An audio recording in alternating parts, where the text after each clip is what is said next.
చిత్తూరు జిల్లా పుంగనూరులో వైఎస్ఆర్సీపీ పార్టీ తలపెట్టిన విద్యుత్ బిల్లు బాదుడు పోరు బాట కార్యక్రమంలో పుంగనూరు ఎమ్మెల్యే పెద్దిరెడ్డి రామచంద్రారెడ్డి, రాజంపేట ఎంపీ మిథున్ రెడ్డి పాల్గొన్నారు. పుంగనూరు బస్టాండ్లో వైఎస్ఆర్ రాజశేఖర రెడ్డి విగ్రహానికి పూలమాల వేసి అక్కడి నుండి విద్యుత్ కార్యాలయం వరకు ర్యాలీగా చేరుకుని విద్యుత్ అధికారికి వినతి పత్రాన్ని అందజేశారు.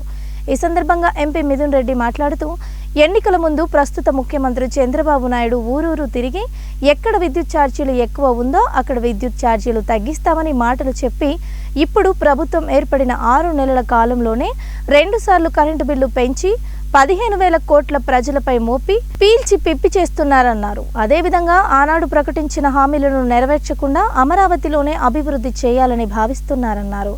ఇప్పటికీ 70-80 కోట్ల దాకా అప్పు చేశారు. 1,00,000 కోట్ల దాకా అమరావతి పరిసర ప్రాంతాలను అభివృద్ధి చేయాలనుకోవడం సమంజసం కాదన్నారు. మిగతా ప్రాంతాలను పూర్తిగా మర్చిపోయారని, అన్ని ప్రాంతాలను గుర్తు చేసుకుని అన్ని ప్రాంతాలను అభివృద్ధి చేయాలన్నారు. ప్రజలు ప్రతి ఒక్కరూ ప్రశ్నించాలని, లేకపోతే పథకాల పేరుతో అందరిపై భారాలను వేసి బాదుతారన్నారు. వైఎస్ఆర్సీపీ పార్టీ ప్రజలకు అండగా ఉంటుందని, ప్రజల పక్షాన పోరాడుతుందని తెలిపారు.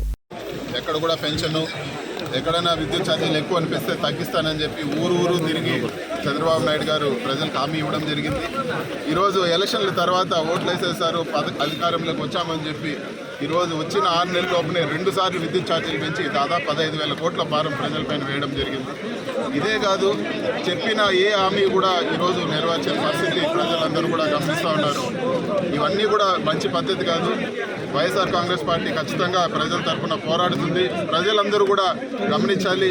ప్రజలు గలం విప్పకపోతే, ప్రజలు వాళ్లకు ఈరోజు జరిగే ఇబ్బందులు కానీ మాట్లాడకపోతే ఇదే పందాలో ఇంకా కూడా అనేక భారాలు ప్రజల పైన మోసే పరిస్థితి ఉంటుంది. విపరీతమైన బాధుడితో ఈరోజు ప్రజల్ని ఈరోజు పీల్చి పిచ్చి చేసే పరిస్థితి ఈ ప్రభుత్వం తీసుకొస్తూ ఉంది.